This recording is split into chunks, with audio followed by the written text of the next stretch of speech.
Nkwanirizaako gwe munnange akyajekomiddeko ensi Buganda anti munnange ensi Buganda kuno kwe kwaffe Kabanda Musoke ow'Ennabalanga Bukoba Kyaggwe akaala Matendo nze nkubuuzaako nateera olunaku olwaleero kansubire nti munnange oli bulungi yabange obadde okimanyi nti jjajjaffe Ensamba atuula Buwanda naye weebuuze yajja atya okukuba embuga Buwanda kambikutuseeko naawe bino obitegeere.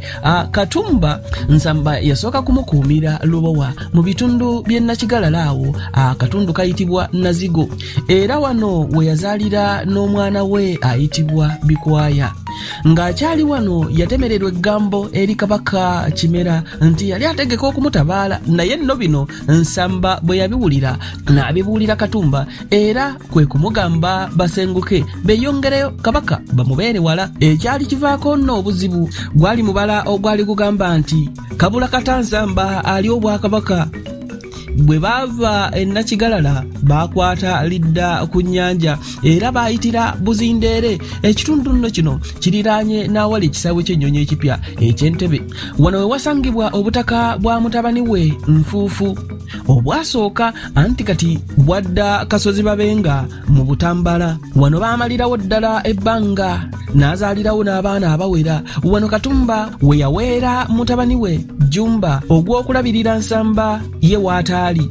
Okuva wano baasaabala ne bagenda mu bizinga by'Essese. Bwe baatuuka Essese baamalayo ebbanga ate gye baava ne basomoka baabo Ddimu ekiri ku ludda oluliko Bukakkata n'eno ku lukalu baabeerayo okumala ekiseera era gye baava ne bawunguka okukkakkana nga bagobye ku kizinga Bunjakko ekiri mu ssaza Mawokota.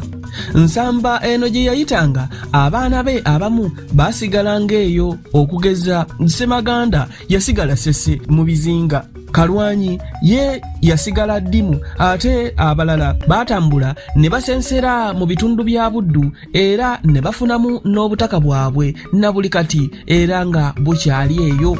Ku kizinga Bunjakko baabeerako ebbanga eriwerera ddala n'okukifundako ne batandika okukifundako.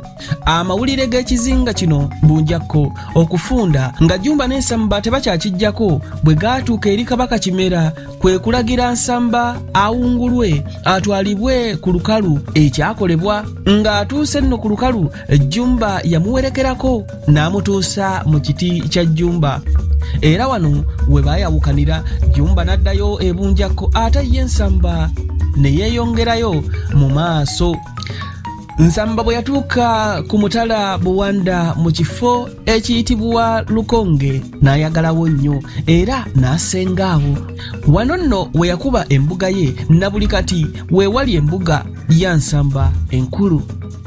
Mu kifo kino yasangawo olwazi olwafuuka olw'ebyafaayo ennyo mu kika ky'Engabi. Kiwanuuzibwa nti jjajjaffe oyo teyafa wabula yabulira ku lwazi okwo ne mukazi we.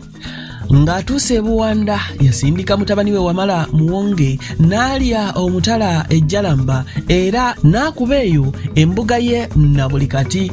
Ate mutabani we Yiga ye n'asenga endiira weeru n'akuba embuga ye Emigamba nakyo kiri mu Mawokota. Abaana ba Nsamba bano bombi tebaayawukana ku kitaabwe mu lugendo lwonna okuviira ddala e Bunyolo baamuwerekerangako era munnange okugenda okumwawukanako ng'amaze okukkalira ku mutala Buwanda.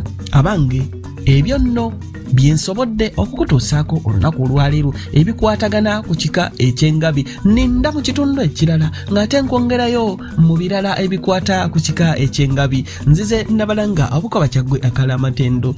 Ayi Katonda kuuma Namulondo.